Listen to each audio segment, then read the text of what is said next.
कैकेयी अनुताप मैथिली गुप्त।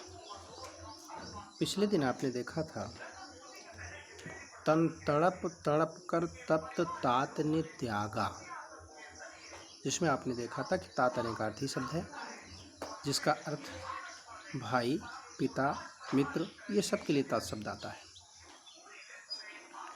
दुखी होकर के तड़प तड़प करके पिता ने अपना शरीर त्याग दिया। क्या इसके बाद भी फिर भी भरत की कोई अभिषिप्त है, इच्छा है, अभिलाषा है, आकांक्षा है?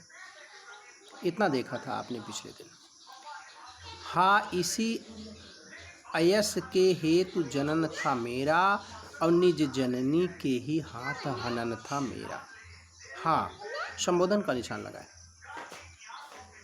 दुख की बात है कि इसी अपयस के लिए मेरा जन्म हुआ था और अपनी माता के हाथों द्वारा ही मारा जाऊंगा, मेरा हनन होगा, ये मेरे भाग्य में था। इसी अपयस को प्राप्त करने के लिए, कौन सी अपयस? कि मेरी माँ ही मेरे पिता की मृत्यु का कारण तथा भाइयों के दुख का कारण होगी। यही अपयस मुझे मिलना था, शायद इसीलिए मेरा जन्म हुआ था और अपनी माता के हाथों ही मारा जाऊंगा, यह मेरे भाग्य में था।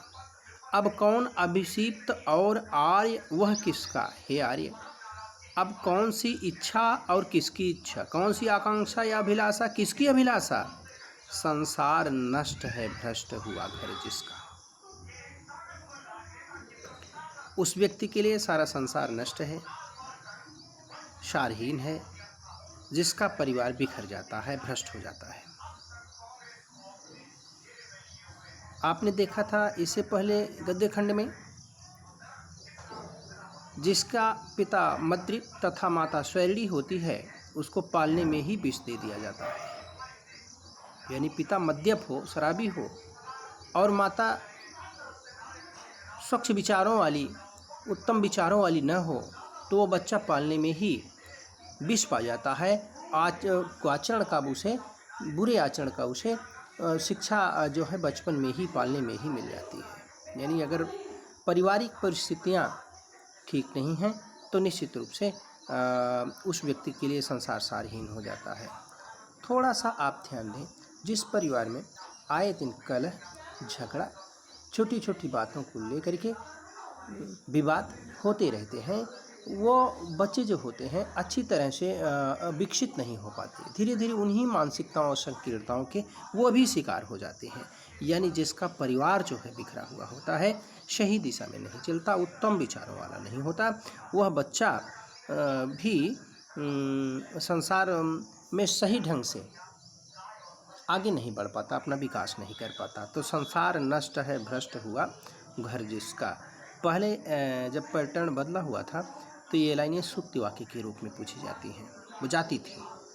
लेकिन अब जब पद्य खंड पर आधारित प्रश्नों के उत्तर आपको देने पड़ते हैं तो सूक्तियाँ नहीं रह गई। लेकिन यह पंक्ति बहुत ही महत्वपूर्ण मैथिली गुप्त की। संसार नष्ट है, भ्रष्ट हुआ घर जिसका, मुझसे मैंने ही आज स्वयं मुँह फेरा, हे आर्य बता दो तुम ही अभिषिप्त मेरा।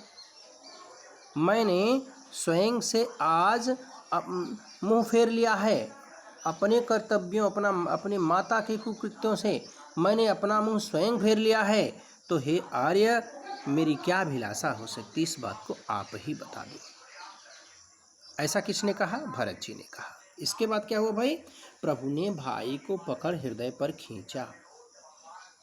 श्री राम ने छोटे भाई भरत को पकड़ करके अपने हृदय से लगा लिया और रोदन जल से, यानी आंसुओं से, रोने वाले जल से, रोदन जल से सविनोद, खुशी के साथ उन्हें फिर खींचा।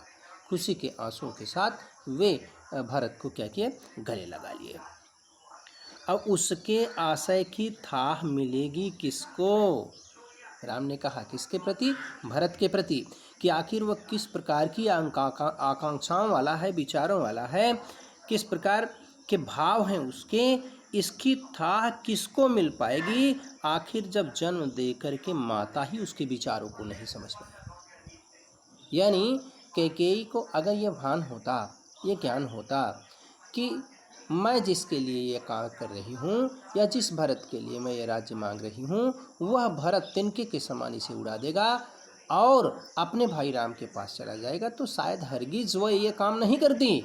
वही गुप्त जी कह रहे हैं कि जन्म देकर के जननी यानी माँ जिस बात को नहीं समझ पाई कि भरत कितनी उत्तम विचारों, उच्च आकांक्षाओं वाला है, भातृत्व प्रेम कैसा कूट कूट कर भरत में भरा है, अगर ये बात कैकेयी को मालूम होती तो निश्चित है कैकेयी ऐसा कार्य नहीं करती, राम को वन नहीं भेजती। लेकिन जन्म दे करके ही भरत के उच्च विचारों को कैकेयी नहीं जान पाई, तो ऐसे भरत के विचारों की थाह या नाप किसको मिल सकती है।